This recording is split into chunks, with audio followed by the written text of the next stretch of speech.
It's been like over a month since I've played this game. Hasn't been long enough. Anyway, it's now been over a year since the release of Assassin's Creed Valhalla, and as we head into year 2 of the game in 2022, we're going to be getting a whole new roadmap worth of content. Now, will any of that be good or new, or will it be more of the same? I pretty much expect it to be a similar format in 2022 as it was for this year. Most likely 2 new DLCs, a bunch of festivals, and more microtransactions, more drinking games, and filler time-wasting quests and customization. I thought I would make a list of the things I want from Valhalla in year 2 because, well, actually, why am I doing this? It's not like Ubisoft ever listens to me anyway. Why do I even bother anymore? Okay, now that I'm done with my existential crisis, I'm gonna talk about what I want from Valhalla in year 2 because I want this game to be good. It's that simple. It's not like I want to hate the game, I want it to be good, so therefore I want to give Ubisoft some suggestions that I know they'll never listen to. But let's sum up year 1 of Valhalla. We had the Wrath of Druids DLC, which I personally didn't like. I found the characters boring and childish, the story was unengaging, and about 90% of the missions were the typical copied and pasted filler. The Siege of Paris DLC I thought was a little better, still not great though. It still had a pretty boring story and a decent amount of filler. However, they introduced some new mission designs like the infiltration missions, which is about the closest thing we've gotten to those black box assassination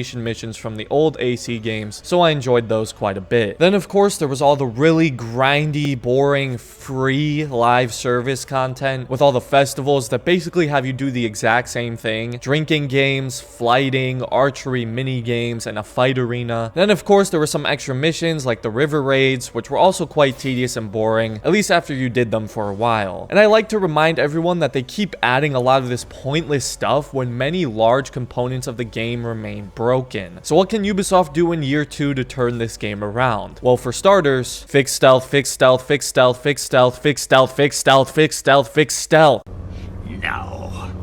No, no. Damn, well I tried, guys. Seriously though, the stealth system in this game has been broken since launch, and not only has Ubisoft failed to fix it, they won't even acknowledge that it's broken. I made an entire video explaining what was wrong with it, so I don't want to go into that too much here, but pretty much everyone knows how bad the stealth is, and it remains completely unchanged, so it probably won't be fixed, but it definitely needs to be. Another change I want that is very simple, and I know for a fact Ubisoft is capable of, is allowing us the option to always keep our hood and cloak on, even in combat. This has to be such an easy change they could make, and one a lot of people are asking for. I mean, there's literally mods you can do this with on PC, so Ubisoft is definitely capable of doing so. And if I can't be an assassin in Assassin's Creed games, at the very least, I want to look like one. Is that too much to ask for? And you know, while I'm at it, I'm feeling really bold right now. Add an update that introduces hidden blade combat. Yeah, that's right, I said it. I want something that has literally been a thing since the first Assassin's Creed game. What are you gonna do about it, Ubisoft, huh? Give us hidden blade combat. There's no logical reason why it's impossible. It doesn't even need to have different variants or customization. It doesn't need any of that. Just leave it as an option with a set amount of damage or something. It'd just be really cool to use in Assassin's Creed again, and once again is something people have wanted back ever since they excluded it from Unity. The next one I realize may be asking a little too much, but again, this is something that even the older games like Brotherhood had, and that's some form of online or multiplayer mode. It doesn't have to be a full co-op feature, just some kind of small multiplayer mode you can play with people. I think that would be fun and bring a lot of people back to the game. Now, yes, I realize the chances of this happening are next to 0, and it's probably not very easy to introduce something like that into the game, but I mean, Ubisoft has done it for so many of their recent single-player games, and I don't know why they couldn't come up with something for Assassin's Creed Valhalla as well. I would also like more unique mission structures. The black box infiltration missions in the Siege of Paris was one of the best things they added to the game in my opinion, and I want more of those unique missions. The game gets really bland enough as it is. When all the new content features the same stuff the main game had, it's just not fun. Like, I swear, if we get another one of these stupid festivals with the same boring drinking games and archery challenges, I'm going to lose my mind. So more unique and varied missions would be nice. And at the very least, we'll refresh some people. As for the DLCs, this is probably the biggest thing and will determine how Valhalla will be in year 2. The third DLC is already confirmed to be releasing by March 2022, and the rumor is that it's going to be going deeper into the mythological elements of the game, fighting mythical bosses and leaning more into mythology. Please no. That's the complete opposite of what I want from this game.